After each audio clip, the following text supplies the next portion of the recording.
پاکستان میں اعلیٰ ترین حلقوں میں بھی یہ موضوع زیر بحث ہے کہ غزہ میں پاکستان کی فوج جائے گی یا نہیں جائے گی۔ اس پر وزیر دفاع خواجہ آصف کی طرف سے کہا گیا ہے کہ ابھی سوچ رہے ہیں کہ پاکستان کی فوج وہاں جائے یا نہ جائے۔ اگر پاکستان کی فوج وہاں پہ جاتی ہے تو حماس کو ڈسارم کرنے میں اپنا کردار ادا نہیں کرے گی، جبکہ ٹرمپ یہ کہتے ہیں کہ وہاں پہ جو بھی فوج جائے گی وہ یہی کام کرے گی، حماس کو ڈسارم کرے گی۔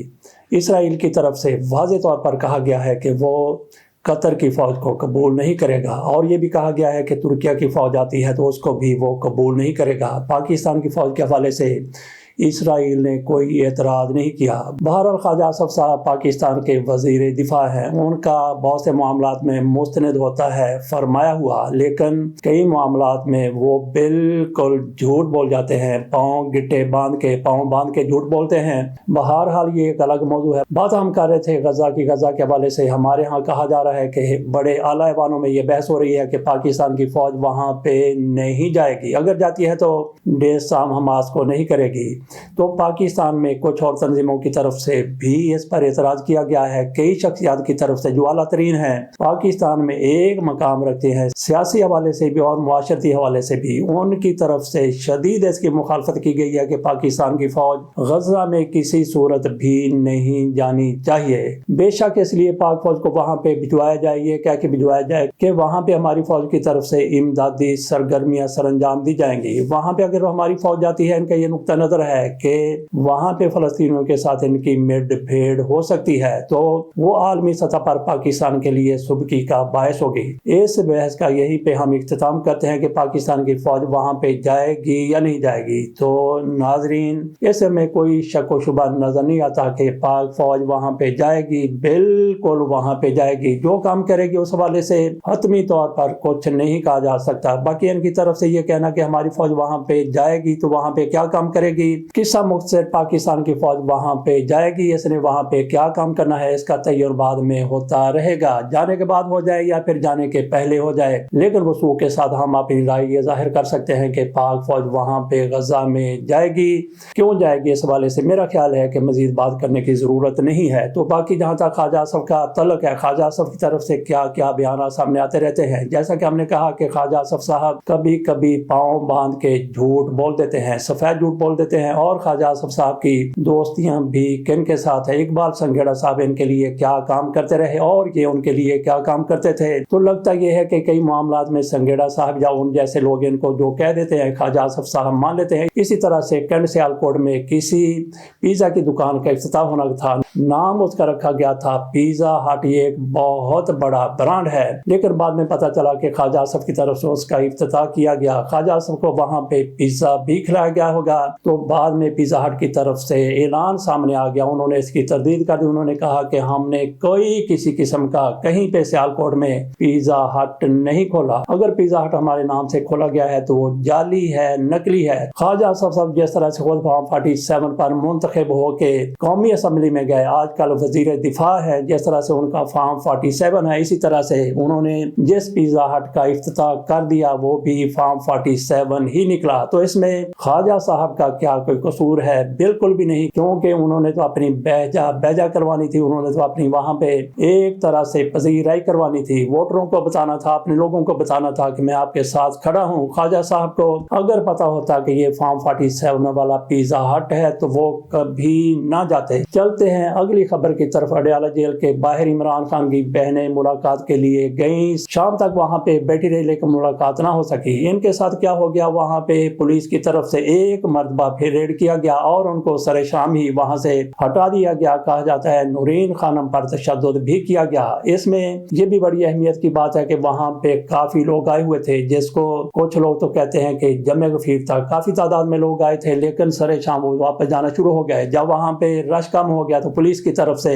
اسی طرح سے چڑھائی کر دی گئی جس طرح سے آدھی رات کو کی جاتی ہے، لیکن اس مرتبہ ان کی طرف سے رات شروع ہوتے ہی کارروائی کی گئی اور اس دھرنے کو جس طرح سے یہ خواتین اور دیگر لوگ تلاوت کر رہے تھے ان کو وہاں سے اٹھا دیا گیا، یہ لوگ چلے گئے۔ اب تو لارا بھی نہیں لگایا گیا، پچھلی سے پچھلی مرتبہ تو ان کو لارا لگا دیا گیا تھا، ان کو بہلا دیا گیا تھا کہ اگلی دفعہ ملاقات کروا دی جائے گی، لیکن ملاقات نہیں ہو سکی تھی۔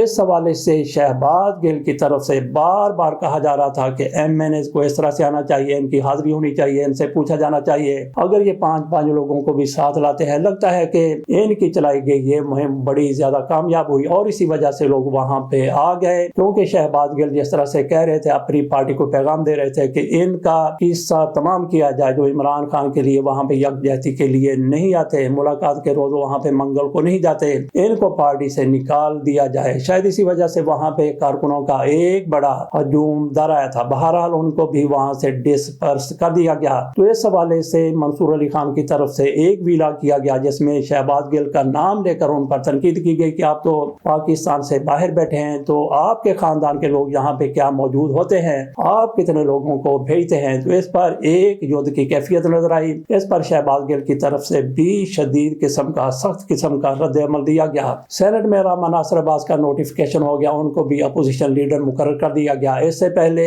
محمود خان اچکزئی کو لیڈر مقرر کیا گیا تھا۔ علامہ ناصر عباس کو جب اپوزیشن لیڈر مقرر کیا گیا تو انہوں نے وہاں پہ تقریر بھی کی اور اتفاق سے سوشل میڈیا پر بھی ان کی تقریر آ گئی، تقریباً آدھے گھنٹے کی تقریر ہے، جس میں انہوں نے سب سے پہلے عمران خان کا شکریہ ادا کیا کہ عمران خان نے مجھے سینیٹر بنایا اور انہوں نے مجھے اپوزیشن لیڈر کے طور پر نامزد کیا۔ انہوں نے کہا کہ میں عمران خان کا وفادار ساتھی ہوں۔ اس کے ساتھ ساتھ ان کی طرف سے باقاعدہ مطالبہ کیا گیا کہ عمران خان پر جو مقدمات بنائے گئے ہیں وہ غلط ہیں، جھوٹے ہیں۔ ساتھ ہی انہوں نے مطالبہ کیا کہ عمران خان کو رہا کیا جائے۔ اس کے ساتھ ساتھ ان کی طرف سے اور بھی بہت کچھ کہا گیا کہ کس طرح سے الیکشن کو لوٹا گیا۔ ان کی پوری تقریر دیکھیں تو اس سے پتہ چلتا ہے کہ عمران خان کے لیے یہ وفاداری کس طرح سے نبھا رہے ہیں۔ بہرحال ان کی تقریر ایوان میں خاموشی سے سنی گئی، کسی نے بھی اس دوران کسی قسم کا ہلہ گلا یا افراتفری کرنے کی کوشش نہیں کی۔ محمد بن زید جو متحدہ امارات کے صدر ہیں، انہوں نے انڈیا کا بھی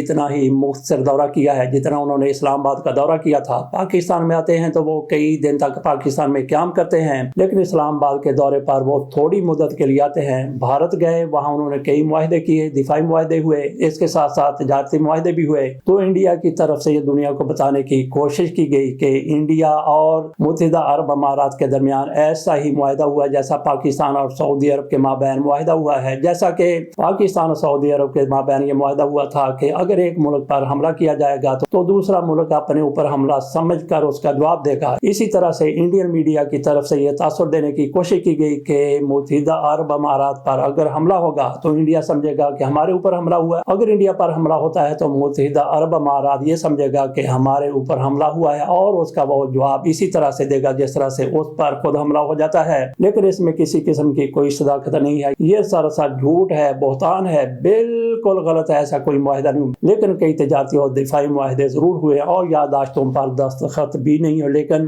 ایسا دفاعی معاہدہ جو پاکستان اور سعودی عرب کے مابین ہوا ہے، ایسا انڈیا اور متحدہ عرب امارات کے مابین نہیں ہوا۔ یہ انڈین میڈیا کا سراسر جھوٹ ہے۔ چلتے ہیں جنید صفدر صاحب کی شادی کی طرف، اس کے چرچے اب بھی جاری ہیں۔ کچھ لوگوں کی طرف سے کہا جا رہا ہے کہ فلاں بھی آیا تھا، فلاں بھی آیا تھا۔ فواد چودھری کی تصویر بھی چل رہی ہے کہ وہ بھی وہاں پہ مدعو کیے گئے تھے، 800 وہاں پہ لوگ تھے۔ اگر کسی کی کنفرمیشن ہو سکتی ہے، جس طرح سے خبر چلی ہے، ہمارے سامنے کیسر مین بٹ صاحب کی بھی ایک ویڈیو آئی ہے، وہ وہاں پہ موجود ہیں یا کسی اور تقریب میں، تو اس سے بھی دیکھا جا سکتا ہے کہ وہاں پہ کون کون سے لوگ موجود تھے۔ میرا خیال ہے کہ مسلم لیگ نون کی طرف سے یا پھر اس خاندان کی طرف سے سارے مہمانوں کی لسٹ شائع کر دینی چاہیے، سارے مہمانوں کی لسٹ میڈیا کو دے دینی چاہیے تاکہ یہ واضح ہو سکے کہ وہاں پہ کون گیا تھا، کون نہیں گیا تھا۔ اور کچھ لوگوں کی طرف سے سوشل میڈیا پر یہ بھی کہا جا رہا ہے کہ حکیم لوہا پاڑ بھی وہاں پہ موجود تھے۔ لگتا ہے کہ یہ مذاق کے طور پر ایسا کچھ کہا جا رہا ہے، تو دیگر لوگ بھی ایسی باتیں کر سکتے ہیں۔ کوئی کہہ سکتا ہے کہ میں بھی گیا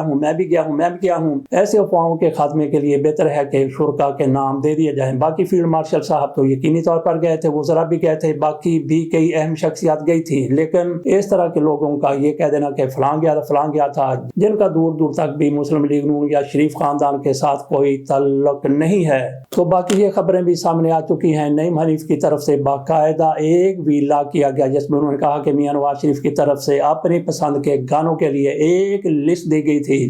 مریم نواز شریف صاحبہ کی طرف سے بھی لسٹ دی گئی تھی اور وہاں پہ جو سازندے آئے تھے ایک گروپ تھا جن کی تعداد 50 تھی. ان کے پاس دنیا کا ہر قسم کا قدیم اور جدید ساز موجود تھا. انہوں نے وہاں پہ دھنیں بکھیری تھی. تو ناظرین آپ یہ سمجھ لیجئے کہ وہاں پہ جتنے بھی گویے گئے, وہاں پہ مہندی پر بھی گئے, بارات پر بھی گئے اور ولیمے پر بھی گئے. انہوں نے اپنی مکمل تیاری کر رکھی تھی. گویا میر عالموں کی ایک آزمائش تھی. وہاں پہ جانا, وہاں پہ ساز بجانا, وہاں پہ گانے گانا. تو کیا وہ آزمائش پر پورے اترے یا نہیں؟ اجازت دیجیے.